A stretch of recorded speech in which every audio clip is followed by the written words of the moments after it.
What is poetry? Is the answer hidden somewhere? Is it one of those answers locked in a box and nobody has the key? There are such questions and answers. One time a man reading a newspaper clipped a poem written by a small boy in a school in New York City.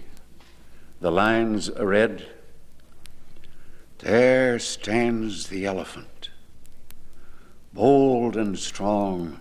There he stands chewing his food. We are strengthless against his strength." And the man has kept this poem for many years. He has a feeling the boy did a good, honest piece of writing. The boy stood wondering and thinking before the biggest four-legged animal on earth today. And the boy put his wonder and thought, his personal human secret, a touch of man's fear in the wilderness, into the 19 words of his poem. He asked, "What does the elephant do to me when I look at him? What is my impression of the elephant?" Then he answered his own questions.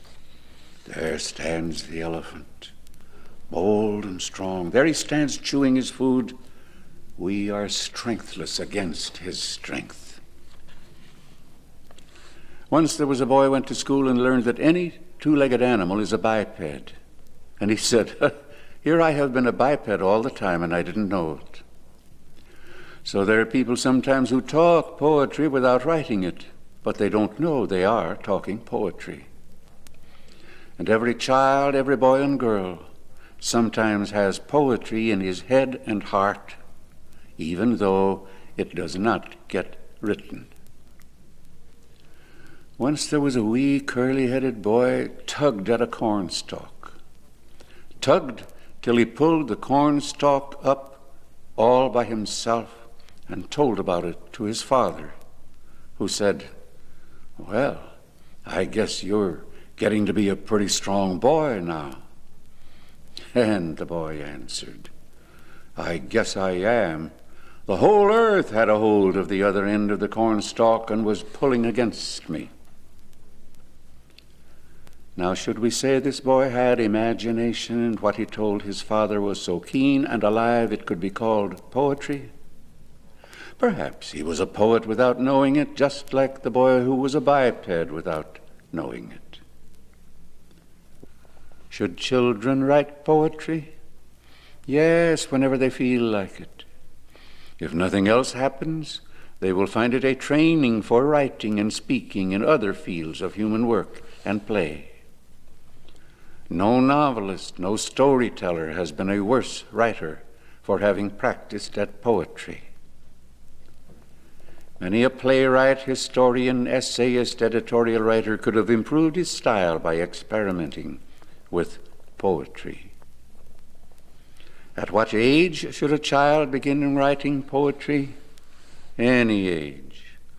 Poems are made of words, and when a child is learning to talk, to shape words on its tongue, is a proper time for it to speak poetry, if it can.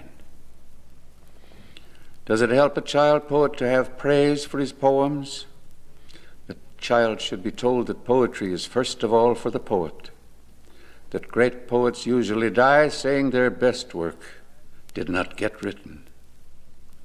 Perhaps it is wise for every child to be told that it is a mistake for either a child or a grown-up accomplished artist to be satisfied with any past performance. Once, a little girl showed to a friend a poem she had written. "Why didn't you make it longer?" asked the friend. "I could have," she answered. "I could have, but then it wouldn't have been a poem." She meant she left something in the air for the reader of the poem to linger over, as any of us do over a rose or a sunset or a face. Roses, sunsets, faces have mystery.